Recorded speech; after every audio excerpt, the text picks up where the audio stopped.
যেসব এর আগেও যেসব মাদ্রাসায় যুক্ত ছিলাম, দৃষ্টিকে একটু একঘেয়েমি কাটাবার চেষ্টা করি। অনেক সময় কি এই বিকাল থেকে আমরা প্রোগ্রাম করছি, অংশগ্রহণ করেছি, কিছুটা একটু একঘেয়েমি কাটিয়ে দেয়, তাই না? এখন কিছুটা সময় থাকতে হবে আমাদের।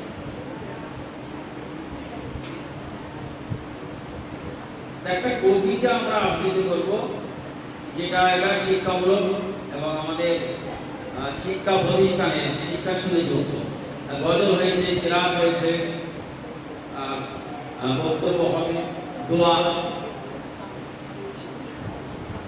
কিছুটা আমরা একঘেয়েমি আমরা কাটিয়েছি। কেমন?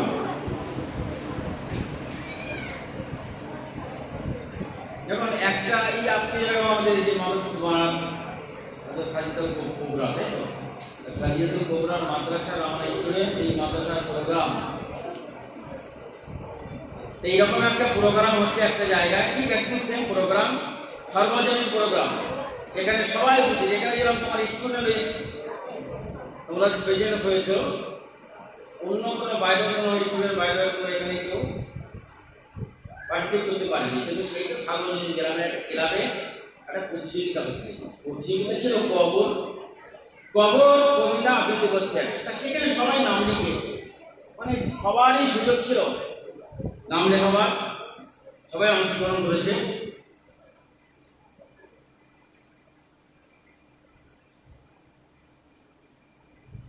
সেই কবিতা শুরু হয়ে গেছে প্রতিযোগিতা। আমি সেই কাজ থেকে একটা অংশ এখানে নিয়ে এসেছি। আমার কাজ হলো কি, শিক্ষামূলক এবং কিছু আনন্দ দেওয়া, একঘেয়েমি কাটিয়ে দেওয়া। এই প্রোগ্রামটা আমি সময় গাছ মন্ত্রায় করেছিলাম, মন্ত্রায় করেছিলাম। তার এখনো আমি কি বলছেন, ঠিক আছে, চেষ্টা করেছি। কবর কবিতার প্রতিযোগিতা শুরু হয়ে গেছে। এক এক করে সব আসছে, বিভিন্ন শ্রেণীর মানুষ। কেউ রাজনীতি করে, সেও নাম লিখেছে। হ্যাঁ, কেউ কেউ বুড়ো মানুষ, সেও নাম লিখেছে, সবাই নাম লিখেছে। তা প্রথমে একজন আসে, এই কবর কবিতা আমরা যেদিন ক্লাস, আমাদের ক্লাস 6-এ, তাই তো, সাহিত্য পাঠে রয়েছে কবর কবিতা লিখে থাকে কবি জসিমউদ্দিন। পল্লী গ্রামের কবি, গ্রামের কথা লিখে একদম গ্রামের মানুষের পাশে থাকে। সেই কবর কবিতা পাঠ প্রতিযোগিতা শুরু হয়ে গেছে। এবারে একজন আসছে, একটা রাজনীতি, যে রাজনীতিটা সে আসছে, সে এসে কবর কবিতা, সে তো অনেক দিন ধরে ছোটবেলায় পড়েছিল, রাজনীতি নেতা হয়ে গেছে এখন, তাই এসে সে শুরু করেছে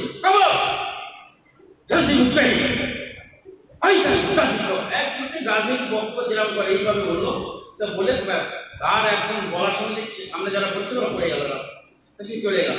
এবারে তারপরে রাজনীতি চলে যাওয়ার পর আবার একজন আসে। এবার একজন আসছে কবর কবিতা বলার জন্য, তা সে ঠিক কোনো কথা বলতে পারে না, সে কথা তার বেঁধে যায়। তা সে এসে প্রথমে শুরু করেছে, এসেই প্রথমে শুরু করেছে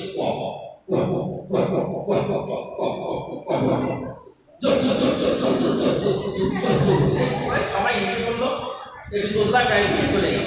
মানে আসছে বলে সে আর বলতে পারলো না। এবার তৃতীয় নম্বর যে নাম লিখেছিল, সে আসছে কবিতা বলার জন্য। তৃতীয় নম্বরে সে আসছে, সে একটা সে কবর কবিতা বলবে। তা সে তার কি, সে কবর করে, সে তার কবর কবিতা এমন কিছু মানুষ দেখবে, তারা সে হাস্য গৌরব করে, মানে তার সেই সবসময় হাসে। তা হাসার জন্য তারা সেই হাসার, মানে সে কথাই কথায় দেখবেন আমাদের কাছে কিছু লোক থাকে, তারা খুব কথাই কথায় হাসে। তা সে প্রথমেই এসে শুরু করলো, একেবারে এসে শুরু করলো কবর, মানে একেবারে সেই কবর প্রথমে এসে সে আসতে পারছে, সে বাপ কিছু বলতে পারতো না, চলে গেল। চতুর্থ নম্বর প্রতিযোগিতা আসছেন, খুব শর্টে বলছি, সময়ের অভাব। চতুর্থ নম্বরে যিনি আসছেন, তিনি আসেন, আর তিনি নাম লিখেছেন, তার গায়ে কিছু চুলকানি মুলকানি আছে তার গায়ে, মানে সে প্রথম পরিষ্কার থাকে না। তা সে প্রথমে শুরু করেছে, এসেই শুরু করেছে কবর জসিমউদ্দিন। ওইখানে জালিম কাছে একটু অনেক 30 বছর ভিজায় রেখেছি, 2 মাস কাছে বলতে চলে যাবো, সত্যি কোনো বলতে পারলো না, গায়ে কাছে। এবারে পঞ্চম নাম্বার প্রতিযোগী সবাই অংশগ্রহণ করতে পারবে। তা সে প্রথমে এসে শুরু করলো, এসেই বলছে কবর জসিম মন্দির ওইখানে এইখানে ওইখানে এই যে চুলটা সেই কলকি মানে মালবার চুলটা একটা কথা চলে গেল তারপরে আছে একজন 50 নম্বর একটা প্রতিযোগিতা আছে আসে কবর কবিতা বলার জন্য। তা সে খুব মানে কি এমন কিছু মানুষ দেখবেন যে অপরের দুঃখে অপরের বেদনায় নিজে খুব ব্যথিত হয়, এরকম মানুষ আমরা পাই, তাই না? যে অপরের বেদনায় অপরের দুঃখে সে কেঁদে ফেলে। তা সে একদিন আসে এসে কবর কবিতা এসে সে কবর কবিতা বলা শুরু করেছে।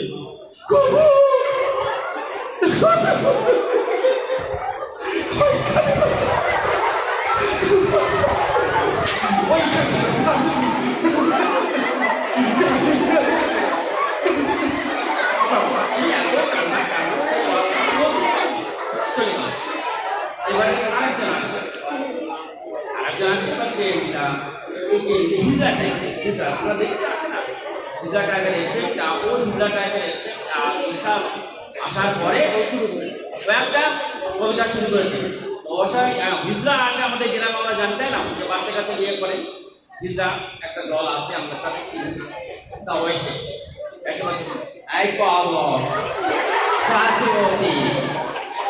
ওইখানে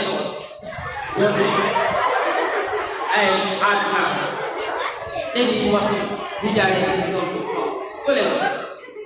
এইভাবে কবর কবিতা বলার জন্য এবার একটা ওই এই যে আমরা মাদ্রাসা বানাব স্টুডেন্ট এসে আসলো, সে এসে কবর কবিতা শুরু করলো। একটা নাম লিখিয়েছিল ক্লাস 6 এর একজন স্টুডেন্ট এই মাদ্রাসা, সে এসে শুরু করেছে।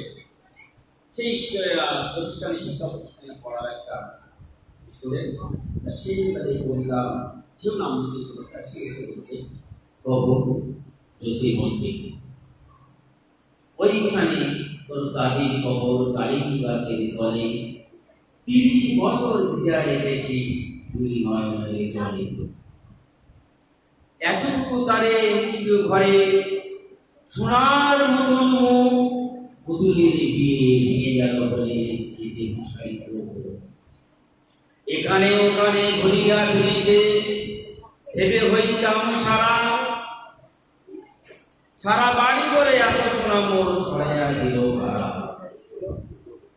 সোনালি ওষার সোনা মুখ তার আমার নয়ন ভরি, নাঙল লইয়া খেতে ছুটিতাম গায়ের পথ ধরি। যাইবার কালে ফিরে ফিরে তারে দেখে লইতাম কত, একাটা লইয়া ভাবি সবে মোরে তামসা করিত শত। এমনি করিয়া জানিয়া কখনো জীবনের সাথে মিশে ছোটখাটো তার হাসি বাটা মাঝে হারা হয়ে গেল বিষে। বাপের বাড়ি যাইবার কালে করিত ধরিয়া পা, আমারে দেখিত যাইত কিন্তু শাপলার হাটে তরমুজি বেচি 6 পয়সা করে দেই, পুঁতির মালা 100 নিতে কখনো হতো না দেরি। 1.5 পয়সার তামাক আর মাজন লইয়া গাঁটে সন্ধ্যাবেলা ছুটে যাইতাম শ্বশুর বাড়ির বাড়ি।